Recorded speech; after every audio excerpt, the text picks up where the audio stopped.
Bollywood superstar Ranbir Singh এর বিপরীতে ধুরন্ধর সিনেমায় সারা অর্জুনের কাস্টিং নিয়ে সামাজিক মাধ্যমে ব্যাপক আলোচনা চলছে। সিনেমাটির প্রথম পর্বের সাফল্যের পর এবার বক্স অফিসে ঝড় তুলছে এর সিকুয়েল ধুরন্ধর 2।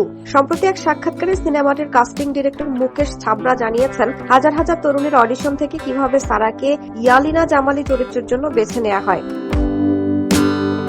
মুকেশ ছাবরা জানান, পরিচালক আদিত্য ধর এমন একটি নতুন মুখ খুঁজছিলেন যার কোনো শক্তিশালী ব্যাকগ্রাউন্ড নেই এবং যাকে দেখে দর্শকের একদম নতুন মনে হবে। ইয়ালিনা চরিত্রের জন্য কয়েক হাজার মেয়ে অডিশন দিলেও শেষ পর্যন্ত সারা অর্জুনকেই চূড়ান্ত করা হয়। কাস্টিং ডিরেক্টর বলেন, আমাদের লক্ষ্য ছিল এমন একজনকে খুঁজে বের করা যাকে দেখে মনে হবে সে সত্যিই প্রথমবার এই চরিত্রে নিজেকে উপস্থাপন করেছে। সারার অডিশনের একটি সংলাপ শোনার পরই আমি সেটি পরিচালককে পাঠিয়েছিলাম এবং তিনি তাৎক্ষণিক ইতিবাচক সাড়া দেন। সিনেমাটি মুক্তির আগে রণবীর সিং ও তার চেয়ে বয়সে অনেক ছোট সারার রসায়ন নিয়ে বেশ সমালোচনা হয়েছিল, তবে মুক্তির পর তাদের অনবদ্য অভিনয় সেই নিন্দার জবাব দিয়েছে।